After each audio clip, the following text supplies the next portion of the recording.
অবশ্যই সূরা মুলক এবং সূরা ওয়াকিয়া কোরআন কারীমের গুরুত্বপূর্ণ দুটি সূরা। এর মধ্যে সূরা মুলকের ফজিলত বিশুদ্ধ হাদিস দ্বারা প্রমাণিত যে রাতের মধ্যে কোনো মানুষ যদি সূরা মুলক পাঠ করেন, শোয়ার আগে সূরা মুলক পাঠ করেন, আল্লাহ রাব্বুল আলামিন ওই ব্যক্তিকে কিয়ামতের ময়দানে এই ব্যক্তিকে কবর আযাব থেকে রক্ষা করবেন। অতএব কবর আযাব থেকে রক্ষা পাওয়ার আশায় সূরা মুলক নিয়মিত পড়তে থাকা এটা গুরুত্বপূর্ণ একটা আমল, এটা করা উচিত। সেই সাথে সূরা ওয়াকিয়ার কথা আপনি জানতে চেয়েছেন। মাগরিবের পরে যদি সূরা ওয়াকিয়া কেউ পড়ে রাত্রে বা সন্ধ্যায়, তাহলে তার অভাব-অনটন দূর হবে, সচ্ছলতা আসবে, এই মর্মে একটা বর্ণনা পাওয়া যায়।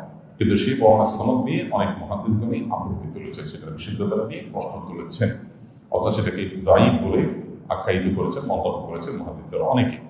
তবে সূরা মুলকের ব্যাপারে সন্দেহাতীতভাবে বিশুদ্ধ হাদিস দ্বারা প্রমাণিত হয়েছে যে এটি পড়লে আল্লাহ তাআলা কবর আযাব থেকে রক্ষা করেন।